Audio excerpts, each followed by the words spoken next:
Persona. Entrevista a artistas. Retrato de los creadores y perspectivas del mundo actual.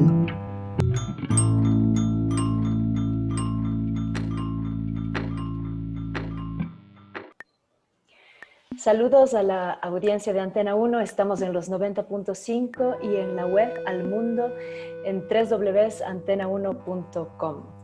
Esto es Persona, un tiempo para entrar profundo en las artes a través de la obra y la voz de los creadores. Hoy tengo el gran placer de presentarles a la bailarina de danza butó, Eugenia Vargas. Una de las representantes del butó latinoamericano. Es un honor tener la presencia de Eugenia hoy en persona. Cuéntanos, Eugenia, ¿cómo llegas hoy? ¿Cómo te encontramos desde Ciudad de México? Pues muchas gracias por la invitación. En realidad creo que me encuentro pues muy contenta, en realidad muy contenta de las posibilidades también y de los aprendizajes que nos ha traído este tiempo, que probablemente uno sea la conexión, ¿verdad? O sea, una conexión que también siento que tiene una doble cosa, de que de alguna forma la pandemia nos ha demostrado que estamos vinculados íntimamente, de que todo repercute, todo lo que hacemos repercute en el otro y en el mundo, que de alguna forma también ese vínculo ha mostrado que no porque esa repercusión ocurra realmente estamos cerca, pero que probablemente este tipo de conversaciones me parece que ha sido de los regalos, ¿no? O sea, de poder llamarnos en la distancia y que de alguna forma tratar de encontrar en estos medios virtuales una calidez, ¿no? Una calidez que nos permita borrar fronteras y acercarnos desde la simpleza del saludo, que también tiene mucho de humano, ¿verdad? O sea, de saber cómo estamos y compartir ese asombro de estar en vida, ¿verdad? Sí, pues tocaste por ahí varios temas que me encantaría profundizar con vos. Empecemos antes con una presentación más formal de Eugenia. Eugenia Vargas es fundadora y directora del laboratorio escénico Danza Teatro Ritual. Se ha formado en algunos de los con algunos de los más reconocidos maestros de la danza butó en México y Japón, llevando a cabo montajes coreográficos con Natsu Nakajima, Tadashi Endo, Yukio Waguri. En la actualidad se distingue por ser una de las principales impulsoras de la danza butó en México. Organiza junto con el laboratorio mencionado el Festival de Danza Butó Cuerpos en Revuelta, donde se desempeña como directora general y curadora. En 2017 y 2018 y ahora en 2020 lanza la convocatoria Variaciones Butó.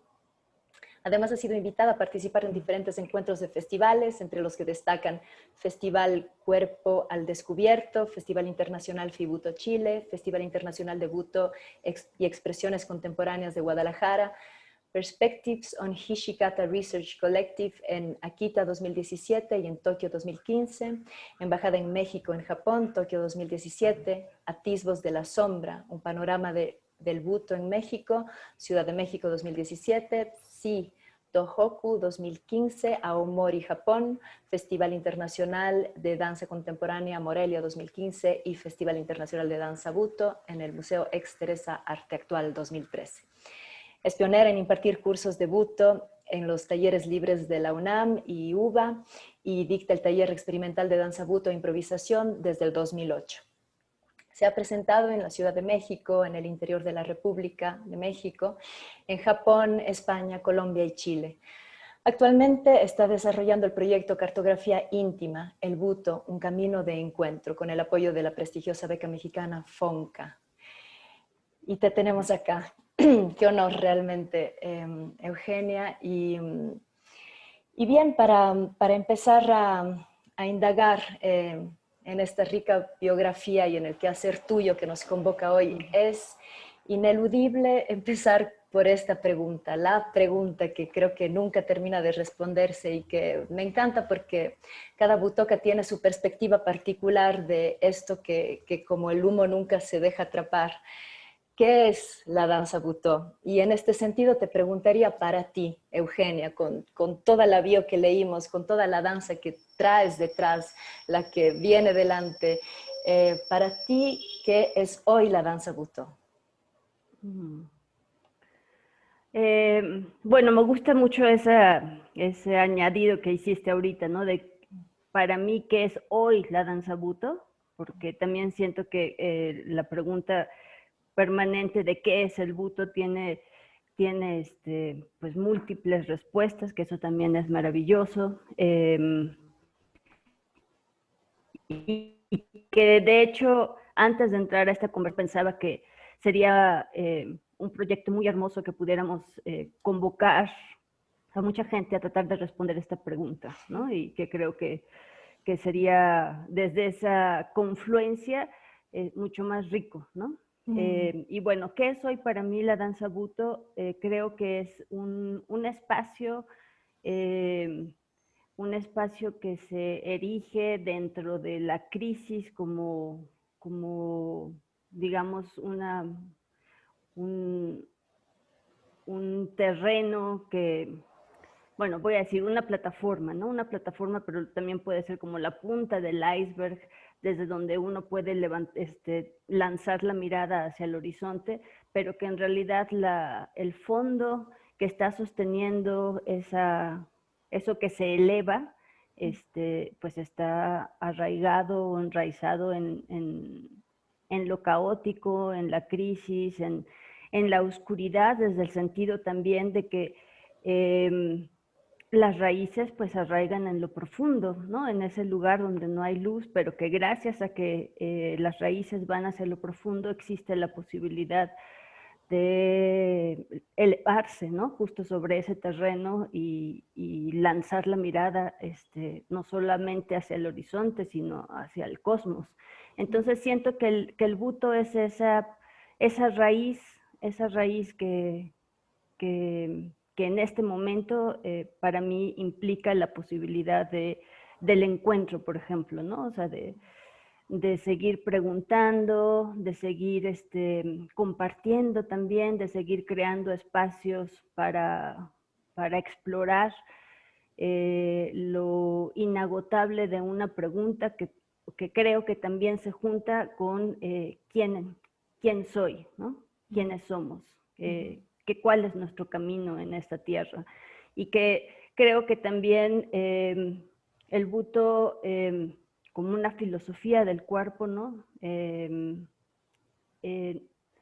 Nos lanza o me lanza o me devuelve hacia la sencillez del propio cuerpo, pero como un espacio de apertura y de apertura abismal para poder estar en un cuestionamiento permanente, en una escucha sensible. Entonces siento que para mí en este momento el buto es esa posibilidad de vínculo con el misterio de la propia vida, arraigada en la muerte como ese lugar que permite que la vida pues sea más brillante, ¿no? Más resplandeciente. Ajá. Qué hermoso. Sigues abriendo lugares donde me gustaría volver. Pero antes quiero ver algo, seguir revisando esta rica biografía tuya. En ella salta a la vista un compromiso que tienes con la enseñanza de la danza butó. Me gustaría conversar sobre ese aspecto de tu trayectoria, pero empecemos con lo primero, que es una parte que no está en tu biografía, tus propios aprendizajes. ¿Y cómo llegó a ti la danza butó? ¿Cuál fue, quizás como más específicamente, si puedes hablar de un momento, sabes, como esa danza, la que no se te olvida, el momento en el que como que te llegó esta impresión con lo que te has comprometido tan fuertemente con esta práctica? Me parece que fue una función en la Sala Miguel Covarrubias, aquí en la Ciudad de México, de una bailarina japonesa que de hecho no era danza Buto en específico, pero tenía como también indudablemente un bagaje y bueno, pues toda la cultura también japonesa, ¿no? Y a mí me impresionó muchísimo el final, que fue cuando ella con toda lentitud agradeció, ¿no? Estaba hincada y con este saludo japonés tradicional. Sus gracias fueron impresionantemente lentas y en ese rendirse hacia el aplauso que estaba recibiendo, para mí fue como un descubrir todo un mundo que estaba abriendo en ese momento, como volcándose en algo que no había sentido antes, ¿no? O sea, quizá la potencia de la fragilidad, ¿no? O sea, o del rendirse, desde ese rendirse no por falta de fuerza, sino justo de rendirse ante lo que nos rebasa, ¿no? Y entonces fue como un primer atisbo de que la danza, o no sé si atisbo, sino más bien como una confirmación de mi interior, de mi corazón, de mis ganas, de que la danza era algo más, muchísimo más, que la técnica que apunta hacia la repetición de movimientos virtuosos, ¿no? Sino que la danza abría hacia la vida, en realidad, ¿no? Hacia pues eso que nos hace estar, sostenernos hacia lo que hacia el espíritu, digamos, hacia el alma, digamos. Qué bello. Aprovechando que tienes ambas perspectivas tan cercanas, Eugenia, por tu profunda práctica en el Buto, por tus viajes mismo a Japón, por tu contacto con tantos bailarines de Oriente, háblanos del Buto en Japón y el Buto en Latinoamérica. Mucho se ha dicho al respecto en cuanto a las similitudes de ciertos aspectos de nuestras culturas originarias. ¿De qué te has dado cuenta tú en cuanto a la resonancia de esta danza que no solo se origina en el Japón, sino como tú lo has dicho, también guarda mucho de su filosofía, tradición poética? ¿Cómo es que resuena con tanta fuerza en nuestras tierras? Yo siento, justo desde mi experiencia, que uno de los elementos que nos hace vincularnos es que en nuestras culturas originarias, y pensando específicamente en Mesoamérica, había un reconocimiento de que todo es sagrado, todo lo que habita en esta tierra es sagrado, el viento, el agua, los insectos, los animales, el ser humano, por supuesto. Y esta visión panteísta, donde no existe un solo Dios, hace que uno pueda estar sensible o ser sensible a esto sagrado que implica la existencia. Y creo que el sintoísmo en Japón es ese espacio que nos vincula, porque ellos también reconocen lo sagrado en todo lo que está existiendo, ¿no?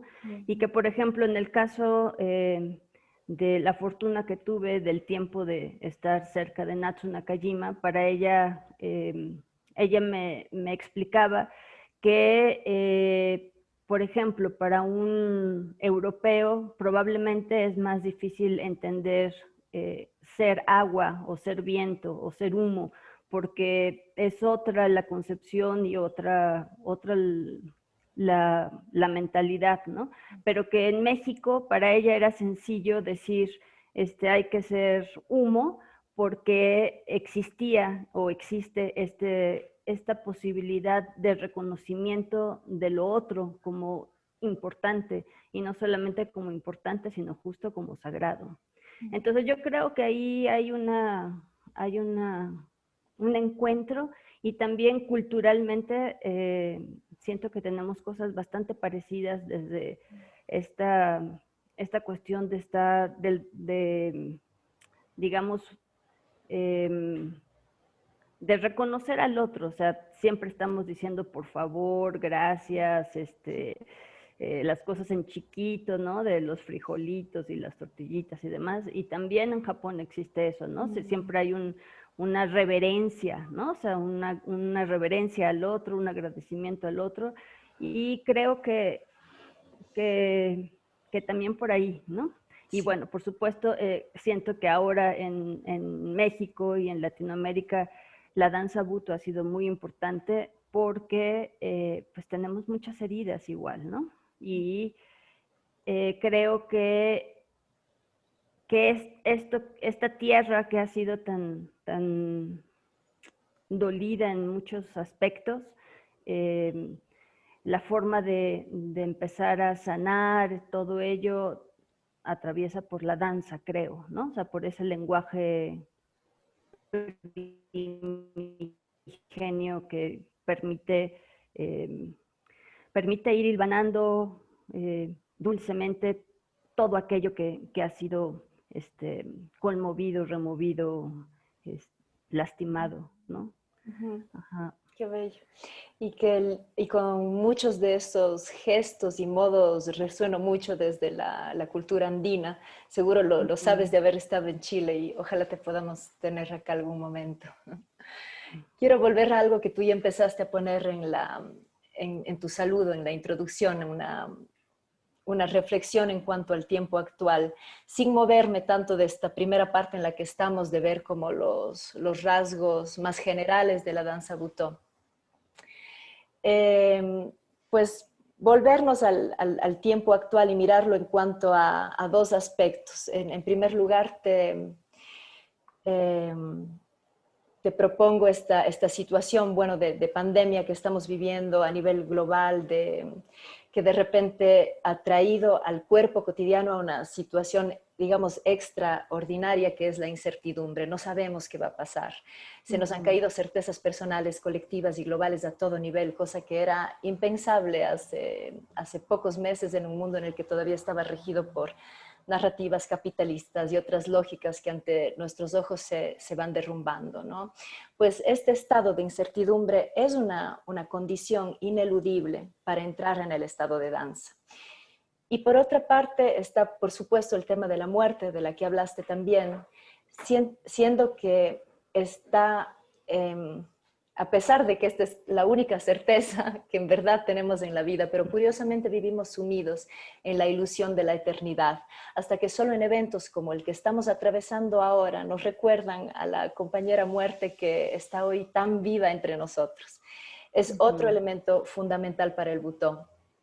La muerte y la incertidumbre latentes a flor de piel en estos días nos ponen lo voy a poner en relación con esto que estoy convocando como estado de danza. Quizás es algo ingenuo o reduccionista lo que estoy diciendo, pero pensar esto a mí me da esperanza. ¿Qué piensas tú, Eugenia? Pues a mí también este tiempo en un inicio, cuando vino esa explosión, digamos, para mí fue un momento de mucha alegría, ¿no? O sea, como de mucha esperanza, más que de alegría, de mucha esperanza por pensar que por fin estábamos todos al mismo tiempo inmersos en una misma circunstancia que nos exigía detenernos, algo imposible justo en este sistema neoliberal voraz, terrorífico. Y bueno, creo que sigue habiendo cambios, ¿no? O sea, cambios individuales. Yo imaginaba inocentemente que iba a ser un cambio mundial de transformación ante la evidencia, ¿no? Pero creo que también pues tenemos mucho miedo, mucho miedo a la transformación, y como sistemas pues hay muchos intereses que siguen siendo predominantes, y que esa transformación pues es individual, ¿no? Y que creo que va poco a poco, y que creo que que lo que indudablemente yo sumaría a lo que dijiste de la incertidumbre, la muerte, como estado de danza, yo pondría también la crisis, o sea, la crisis como un elemento que hace que uno de alguna manera despierte, ¿no? Entonces, quizá este estado de danza del que hablas sea un estado más para el ser humano, ¿no? O sea, como una posibilidad que tenemos todos, que también siento que Foucault decía, solamente en el amor y en la muerte estamos realmente desnudos, ¿no? Entonces, sí lo creo, me ha tocado tener la experiencia de ambas situaciones, ¿no? Y creo que este tipo de, o sea, esto que estamos atravesando en un inicio nos pone justo como en esta desnudez y que ese creo es un estado de danza o es un estado para que como seres humanos podamos tener una segunda oportunidad también, ¿no? Gracias, Eugenia, qué potente inicio, qué ganas de seguirte escuchando. Sigamos después de una cortita pausa.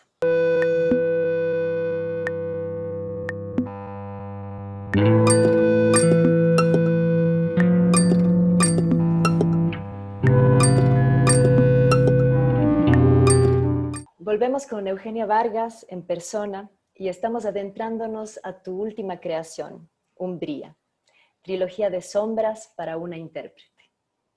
Cabe mencionar que este proyecto convergen 3 coreógrafos de diferentes culturas y generaciones, Yukio Waguri y Tadashi Endo, ambos figuras centrales de la historia de la danza Buto, y además de los dos hay una parte con tu propia dirección. Cada uno de ustedes como directores construyen una obra para formar esta trilogía que deja ver diferentes rostros de la sombra. Quizás vale la pena mirar antes un pequeño teaser o microfragmentos de la obra que muy bien plasma la atmósfera de tu trabajo.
Bien.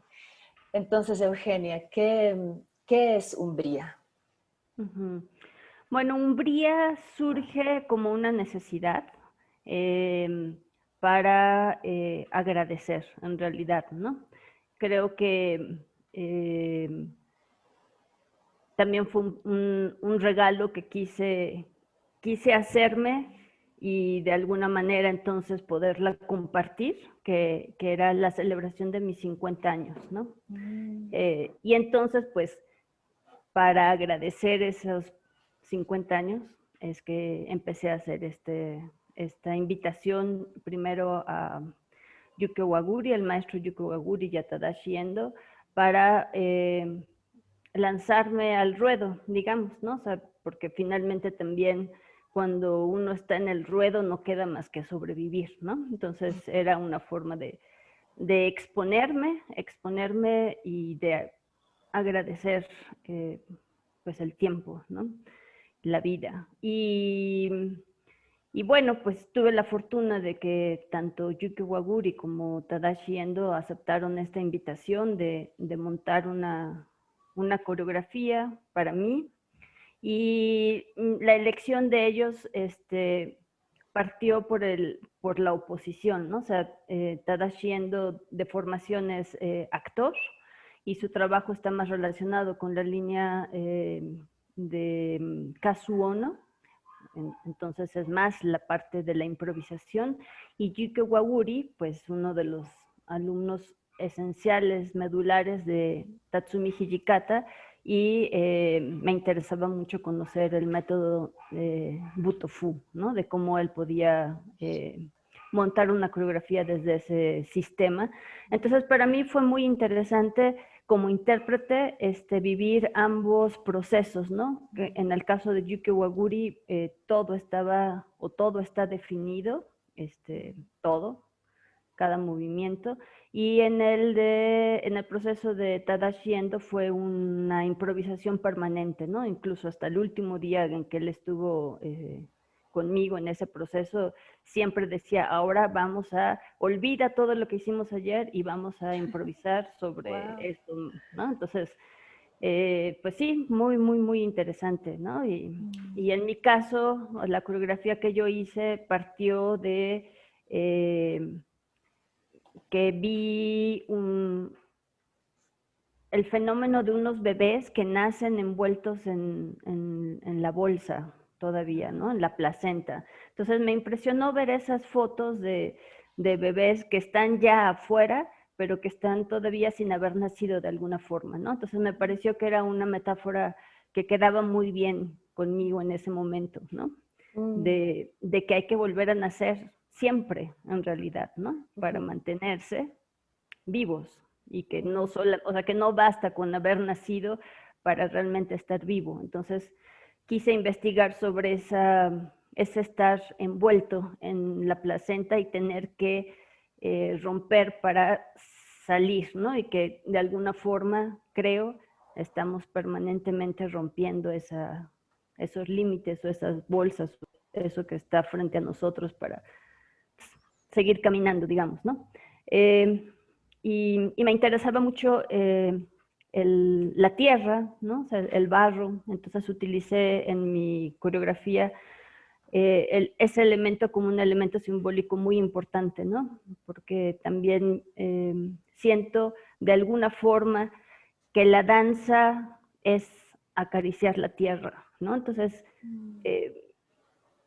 sí, me gustaba o me gusta esa sensación del barro en la piel como estar siendo parte también de la tierra, ¿no? Y que también pues es sangre, ¿no? O sea, es sangre o es un líquido vital quizá, más bien es un líquido vital o un fluido vital que compartimos todos.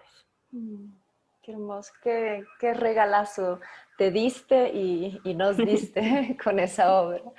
Y también me hace gracia esto de las gracias, que, que es un motivante, ¿no? Para ti de lanzarte a esta obra, pero que también me resuena con esta historia tuya de donde tú conectas con la danza Butô, de aquella escena de esta bailarina japonesa que probablemente ni Butô estaba bailando, pero fue ese agradecer el que te llevó por este camino, ¿no? Y lo celebras de esta manera agradeciendo. Qué hermoso. Es una obra que tiene varios aspectos. Tiene transformaciones totales en tu cuerpo, pero en la escenografía, en tu vestuario, es muy compleja. Y en esa complejidad guarda elementos en común, por ejemplo, el barro, pero también las sombras como un elemento principal. Yo tengo esta convicción de que nada es fortuito en las artes, que las personas tenemos una íntima relación con lo que creamos. Tú mismo has hablado de una necesidad íntima y vital que es tu punto de partida hacia la creación. ¿Qué sucesos en la vida de Eugenia te llevaron a trabajar tan profundo y a elegir este elemento en las sombras? O sea, desde este elemento a lo que llamas sombras. Bueno, la crisis, en realidad, eso fue lo que me llevó. Crucé por un pasaje crítico, depresivo también, ¿no? O sea, de mucha duda, probablemente también pues los cambios de las etapas de la vida, ¿no? Muchas rupturas en ese momento en mi vida, ¿no? En muchos niveles sentimentales, fraternales, profesionales. Entonces fue la crisis tremenda que me hizo, que fue como un llamado de o haces algo con tu vida o te hundes profundamente, ¿no? En la tristeza, en la melancolía. Entonces, en realidad, eso fue lo que me llevó, ¿no? O sea, y pensé en la sombra la etapa que estaba viviendo tan oscura en ese momento a nivel anímico, pero también la sombra ha sido para mí uno de los elementos más hermosos desde mi infancia, ¿no? Y que justo yo platicaba con el maestro Yukio Waguri en mi fascinación por la luna, ¿no? Y por todas sus facetas y por la luz de la luna y cómo todo se alumbra o cobra una vida diferente con esa luz, ¿no? Entonces, yo le decía a él que mi interés no era irme hacia la oscuridad en el sentido del dolor, sino más bien como en esa luz mágica de la luna, ¿no? Que eso es lo que yo quería ir y adentrarme. Y entonces él eligió el personaje de Ofelia, ¿no? Lo cual me pareció muy cercano a mí y pues bueno, construyó un personaje que tenía que ver con la locura, con la soledad, con la melancolía, con la búsqueda de la belleza también. Entonces me pareció que él fue muy sensible al construir un mundo alrededor de la escucha de lo que veía en mí, ¿no? Y de lo que seguramente corporalmente podía leer en ese momento en mí, ¿no? Entonces creo que tanto Yukio Waguri como Tadashi Endo me ayudaron a salir a flote, ¿no? De ese fango, o de esa duda, o de eso donde yo estaba, y que me permitieron o me dieron un motivo justo para salir y danzar, y con ello, como decías hace rato, poder tener la fortaleza de agradecer, ¿no? O sea, de rendirse. Sí, tú los nombras a ellos como una ayuda, que te acompañaron a elaborar todo esto, pero antes evidentemente estuviste tú, que se convocó y que no es cualquier cosa, hablando de un tiempo en el que tú hablas incluso de depresión, ¿no? Allá en la depresión es más profundo que en la tristeza. En la depresión no hay esta chispa, este impulso del hacer, pero apareció en ti. Y con esta pregunta quisiera acercarme al tema del origen. Me parece a mí algo muy curioso y maravilloso esto, el germen de donde aparece cada obra. Estaba revisando entrevistas tuyas y hay una en la que hablas, me parece que la obra se llama El sueño de la muerte. Y cuentas al respecto que ella se origina de una práctica tuya que tienes de jugar a poner tus manos sobre un libro y hacer una pregunta íntima. Y fue Alexandra Pizarnik quien te devolvió la frase que detona esa obra. Pues me encantó ese episodio y me quedé pensando en este germen como una potencia silenciosa que es el inicio detonante de una obra y que queda como la médula mismo, incluso si permanece secreta y no se deja ver, pues es algo muy importante. No sé si nos quieras compartir quizás algo sobre esto, sobre tus inicios, quizás tengas algo de tu proceso creativo que quieras compartir. Y quizás en este caso en Umbría, ¿cómo es que en ese estado apareció la necesidad de crear? Bueno, sí, ciertamente creo que, bueno, no sé, como bien dices, quizá la depresión, uno cuando está sumergido en la depresión no hay ninguna luz, ¿no? No hay nada que pueda tener sentido. Entonces probablemente no haya llegado tan profundo, no lo sé, y ahorita estaba pensando que si no llegué a la profundidad de una tristeza que me haya hundido, precisamente es por los vínculos y que por eso también creo que pues tengo mucho agradecimiento, ¿no? En ese sentido, porque estoy relacionada con mucha gente y entre todas esas personas alguien, o los que son muy importantes, pues son los estudiantes, ¿no? O sea, la juventud que está ahí y que uno tiene que estar compartiendo, ¿no? Y compartiendo de manera vital. Entonces, probablemente no caí porque he tenido o tengo la suerte de, pues de estar en esa convivencia constante, ¿no? Pero bueno, a nivel de motor, lo primero que llegó fue el nombre, Umbría. Y llegó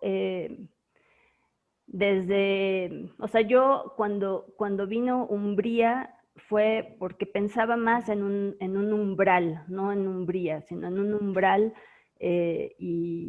e imaginaba un arco, ¿no? Y justo este espacio para poder atravesar hacia algo más. Y entonces, de umbral, pensé en umbría, o vino la palabra de umbría, porque es la más oscura oscuridad, ¿no? Entonces decía, yo quiero atravesar de la más oscura oscuridad ese umbral hacia ese otro espacio que sigue siendo, que sigue teniendo tiniebla, pero que es otro lugar para explorar, digamos, ¿no? Entonces creo que también los umbrales, las puertas, son elementos que me llaman la atención siempre, ¿no? Me gustan mucho las puertas en general, los arcos, miren, la naturaleza se forman, ¿no? O sea, siempre siento, o la misma Alicia en el mundo de la, ¿cómo? Alicia. El País de las Maravillas. En el País de las Maravillas, es un umbral, ¿no? O sea, todo el tiempo estamos atravesando umbrales que nos llevan a dimensiones diferentes, ¿no? Entonces, desde esa intuición y de alguna manera conciencia de que vivimos en un mundo multidimensional y que también nos corresponde lanzarnos o arriesgarnos a atravesar los umbrales que la propia vida nos pone o los que nosotros estamos buscando, ¿no?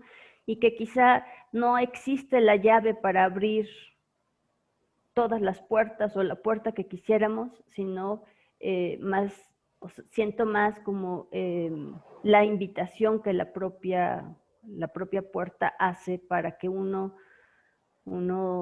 vaya a otro compartimento de uno mismo, ¿no? Entonces, creo que Umbría vino de esas ganas de atravesar una dimensión otra, ¿no? Porque además llevaba tiempo sin bailar yo, ¿no? O sea, sin exponerme, sino más bien dirigiendo, haciendo coreografía.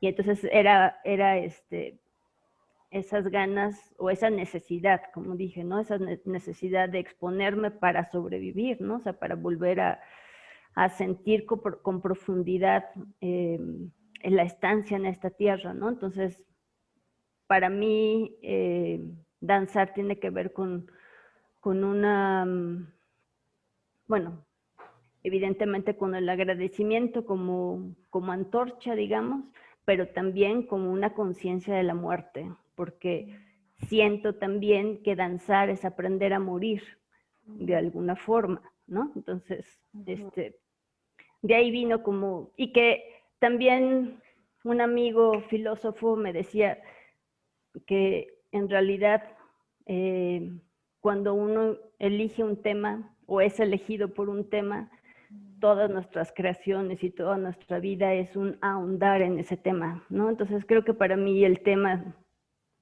íntimo siempre ha sido la muerte, ¿no? Como una forma de asomarme de distintas maneras y acercarme de distintas maneras al mismo tema. Qué hermoso.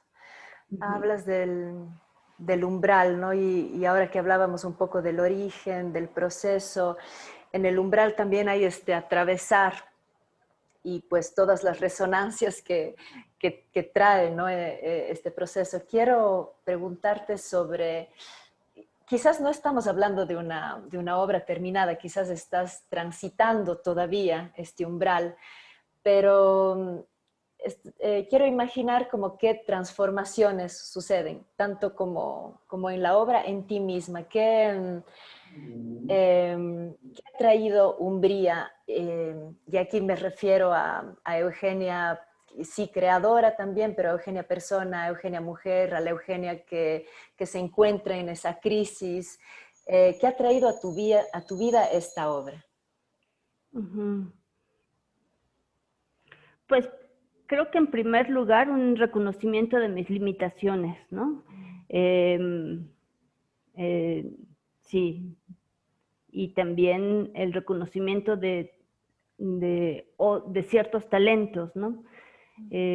Porque también pienso que es importante tener un equilibrio entre ambos, ¿no? O sea, ajá, porque bueno, yo suelo ser muy crítica conmigo misma, ¿no? A veces de forma devastadora. Entonces, también creo que Umbría me ha enseñado a poder dar luz a ciertas cosas que pueden ir desarrollándose, ¿no? O sea, que pueden ir floreciendo.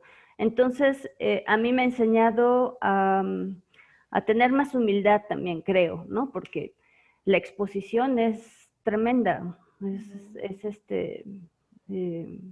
Sí, pues es un acto que a veces pienso, yo no sé por qué me meto en en estas aventuras terroríficas, ¿no? Porque bueno, en lo fundamental soy muy tímida, ¿no? Entonces, naturalmente soy tímida. Y entonces luego me lanzo al escenario, ¿y cómo es que hago cómo atravieso esos umbrales cuando estoy, a punto de entrar a escena? Me parece que, pues que es un acto un poco de suicida, digamos, ¿no? Sí. Entonces también me ha enseñado a no tomarme tan en serio también, ¿no? Y también a que la danza, pues es para mí como una invocación o como algo que trato de que ocurra, pero que no siempre ocurre, ¿no? También, y eso he aprendido, ¿no? Pues aunque todo esté, a veces la danza no sucede. A veces no pasa. A veces no pasa. Wow. Y también es maravilloso de que no existe el control de eso, pero que la responsabilidad está en trabajar para que suceda. Independientemente de si va o no a suceder, el trabajo del danzante, del creador escénico, es estar siempre preparado, ¿no? Para que pues para hacer ese canal sensible, ¿no? Puedo ver en los videos que hay, pues que no soy más que un aprendiz, y eso también me parece maravilloso, ¿no? O sea, porque veo que a pesar de que ahora tengo 52 años, pues apenas estoy empezando, ¿no? De que el camino es largo. Y eso también me entusiasma de cierta forma, ¿no? O sea, sí, me da o me invita a seguir trabajando. Wow. Wow, tantas cosas, Eugenia. De entre tantas me apunté esto, ¿no? El entrenamiento como este modo de estar siempre preparado para cuando llegue la danza. Vamos a una cortita pausa y continuamos.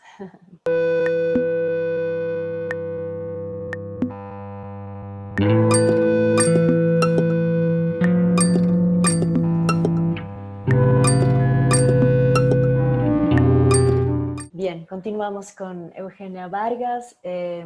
Ahora queriendo invitarte a hablar sobre este otro gran aspecto que son las pedagogías, que son algo, me parece muy esencial en este caminar para ti en la danza, que es como que va de la mano en la labor de maestra junto a la propia práctica. Ahora mismo decías que llevabas mucho tiempo más como acompañante, como directora también, pero siempre te he sentido activa en tu papel como maestra. Y como maestra siento que son varios los papeles que llevas a cabo. Por un lado está esta especie de puente que hacen los maestros occidentales de esta cultura oriental, acompañándonos a cuerpos occidentales, y que confieso que en mi práctica he encontrado muchísima ayuda en aquel lenguaje que más parecido a mí, que me presta este puente para atravesar a este otro lado. Pero hay otros aspectos también de las pedagogías, como es poner tu propia creatividad, tu propia poética y esta finísima, complejísima escucha que es acompañar a un otro. De haber venido a tus clases, creo que todas estas posturas las asumes con total entrega. Háblanos de tu experiencia como guía y acompañante de otros. ¿Cómo es para ti la pedagogía en el Butó? Lo que más me ha gustado y lo que más me interesa también es el impulso de la diferencia y la búsqueda justo de un entrenamiento de la sensibilidad que atraviesa por el reconocimiento de uno mismo como ese espacio que hay que indagar, ¿no? Y que el cuerpo entonces en nuestra forma, constitución, en nuestro tamaño, es algo muy concreto, pero me encanta invitar a adentrarnos, ¿no? Más allá de la forma, del color, del peso, de la estatura, imaginar el cuerpo como una vastedad, una hondura, un misterio. Y entonces, por eso siento que el entrenamiento de la sensibilidad atraviesa por ese lanzarse al abismo, o como decía Vicente Huidobro, lanzarse sin paracaídas, ¿no? al abismo. Y creo que en ese entrenamiento de la sensibilidad, de alguna forma intuitiva o sensible para mí, está todo el sistema nervioso, ¿no? O sea, me gusta mucho cómo somos como árboles, ¿no? O sea, los nervios nos están por todos lados, y lo que hace que estos nervios estén vivos es la electricidad. Entonces me gusta pensar la chispa, o sea, la chispa como ese punto que está siempre en posibilidad de incendiarse o de tener una pequeña vida tan como de luciérnaga, digamos, pero que eso tiene que, de alguna forma también es una escucha que se va entrenando hacia este sistema nervioso, ¿no? Y que cuando se siente ese sistema nervioso, de alguna forma también, como los propios árboles, con las raíces, se van comunicando abajo, ¿no? En la profundidad de la tierra. Y si hay algún árbol que le falta nutriente, entre otros árboles lo ayudan a sobrevivir. Entonces siento que en este tipo de entrenamiento también empieza a haber esos vínculos entre todo este sistema nervioso, digamos, como entre estas raíces o estos nervios, entre los cuerpos, y entonces se empiezan a dar cosas maravillosas, que es justo lo que yo creo que es la resonancia, ¿no? Que de pronto son cosas mágicas que suceden, o bueno, mágicas entre comillas, que yo creo que es justo la escucha sensible. Y que sucede tanto en los entrenamientos como en la creación, ¿no? Cuando uno entra a un proceso creativo desde este lugar, pues empieza a haber muchos encuentros, ¿no? Porque hay una sintonía que va más allá, muchísimo más allá de lo que podemos preconcebir, ¿no? Sino que es un abandonarse o un entregarse a esa chispa, a ese impulso, a eso que está en realidad todo el tiempo encendido, ¿no? Sí, todo un fenómeno eso del entrenamiento y de los encuentros, definitivamente algo que tenemos que recuperar y que me lleva a pensar en la danza hoy, Eugenia. ¿Qué hemos perdido con esta pérdida del abrazo, del olor, de estas sincronías que hablas tú, de sistemas nerviosos en encuentro? Creo que más o menos lo vamos intuyendo, pero quiero voltearte esta pregunta aprovechando que vienes también ahorita como muy trabajando en lo virtual. No sé si estás dando clases ahorita en virtual, pero sé que vienes de un festival que es fantástico tuyo y que lo tuvieron que hacer en este modo de pantalla, ¿no? Entonces, cuéntanos lo de bueno, Eugenia. Sabemos más o menos lo que nos han quitado, pero cuéntanos qué se suma, qué descubres de que estos nuevos tiempos de la virtualidad le pueden empezar a dar a la danza. ¿Qué nos están dando? Yo creo que uno de los elementos que han brotado con mucha potencia es la palabra. Y creo que la palabra, pues o sea, la palabra poética es uno de los acompañantes esenciales de la danza. Y porque la danza también es palabra, ¿no? Entonces, yo recuerdo que, bueno, te cuento una anécdota. Para mí, en mi imaginario, siempre, o lo primero que ocurrió con el hombre fue danzar. O sea, o sea, si me imagino, si me hubiera tocado estar en esa primera noche de los tiempos, lo que hubiera hecho hubiera sido danzar, ¿no? Y danzar alrededor del fuego, justo en la incertidumbre, en estar ahí lanzados al vacío, ¿no? Pero Natsu Nakajima me dijo, no, antes que la danza es la palabra. Entonces para mí fue una cosa impresionante porque como una bailarina como Natsu me decía, antes está la palabra. Pero entonces para ella la palabra proviene de también en ese origen del hombre. Nuestro lenguaje ha sido aprendido por una escucha del mundo. Entonces ella me decía, el árbol nos dijo cómo se llama, entonces como o sea, como el ser humano está en esa escucha, entonces escucha la palabra que viene del propio elemento o del propio animal, y entonces empezamos a decir, ¿no? Y ese es el principio de la construcción. Entonces, de alguna manera, las palabras son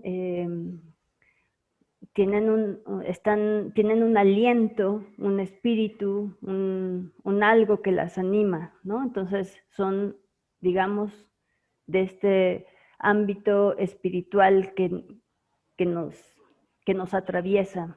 Entonces creo que la virtualidad ha traído de nuevo esa posibilidad, ese aliento de encontrar las palabras que se alejan de ese palabrerío, de ese decir por decir, sino empezar a encontrar en vínculo con la danza esas palabras que hacen, que impulsan, que si ya no está el contacto, entonces la palabra impulsa a lanzarnos sin paracaídas al abismo, pero es la potencia de la palabra, que es espíritu y que es flor también, ¿no? O sea, que es aliento. Sí, qué lindo esto. Por el tiempo, porque yo podría quedarme aquí la tarde entera, pero por el tiempo nos vamos acercando a estas últimas 4 preguntas que nos gusta hacer a nuestros artistas al final. Son preguntas de respuesta corta en lo posible, o más o menos corta. Esta primera, quizás un poco más compleja, es una crítica a tu trabajo, una propia crítica a tu trabajo en el momento actual, y a crítica me refiero también como un horizonte en donde en qué es lo que tú sientes que te gustaría seguir trabajando de tu danza. Ajá. Uh-huh.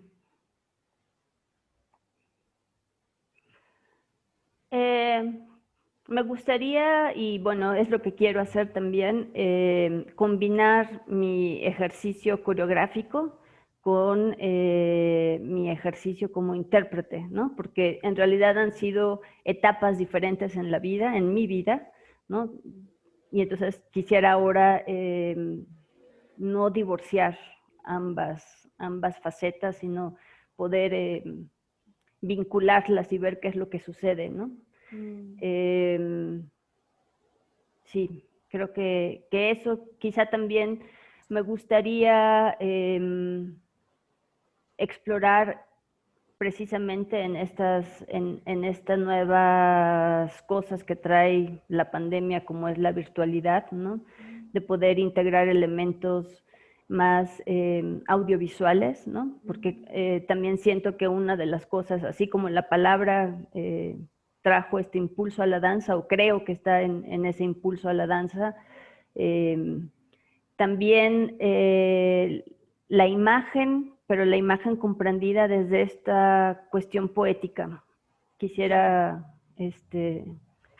integrarlo también, ¿no? O sea, como una parte del discurso preponderante, la imagen poética. Uh-huh, uh-huh. Un libro, Eugenia, que nos quieras recomendar. Bueno, justo me acaban de enviar uno que no he leído, la verdad, pero que creo que está muy bueno, que se llama La sopa de Wuhan, y que es una serie de ensayos de distintos filósofos sobre esta reflexión de la pandemia. Y creo que, o sea, revisando el índice, todavía no me he adentrado en la lectura, lo veo muy interesante, ¿no? Como una invitación a reflexionar sobre cada uno, sobre nosotros mismos en este tiempo. En estos tiempos. Un artista que te inspire en el tiempo actual. Yo creo que Alejandra Pizarnik sigue siendo uno de mis referentes fundamentales, ¿no? Un artista sin fondo, digamos, ¿no? Entonces, sí, siento que ella continúa hablando indudablemente. Ajá. Pues finalmente siempre pregunto aprovechando que son tiempos de cambios, de crisis que convocan el cambio, por preguntar por un deseo secreto que tengan para el tiempo por venir. A ti te quisiera preguntar más como, quizás refiriéndonos más a los cuerpos, ¿no? ¿Cómo te permites soñar a los cuerpos luego de esta crisis que nos está enseñando tanto? ¿Cómo desearías que la humanidad se adapte a estos nuevos modos de estar? no sé, desde sus propios cuerpos, en esta relación con su cuerpo. Pues me encantaría que atravesara por una ternura a uno mismo, no sé, por un amor a uno mismo, al abrazo de uno mismo, para poder tener la facultad de mirar al otro en esa misma belleza, en esa misma profundidad y vulnerabilidad, y no solamente eso, sino poder tener la posibilidad de sentir que todo es importante, ¿no? O sea, que también el cuerpo de los animales y el cuerpo de los ríos y el cuerpo del cielo es igualmente profundo e importante como el nuestro, pero que quizá primero tenemos que aprender a sentirnos, ¿no? A sentir eso tan valioso que nos habita a cada uno. Eso me encantaría que ocurriera.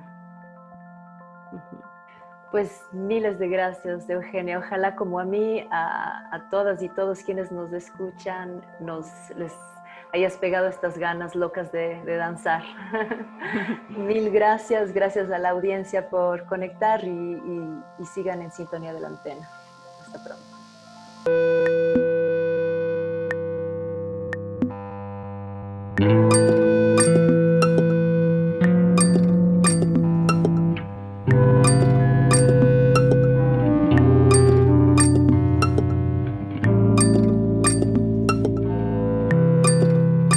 Persona. Entrevista a artistas. Retrato de los creadores y perspectivas del mundo actual.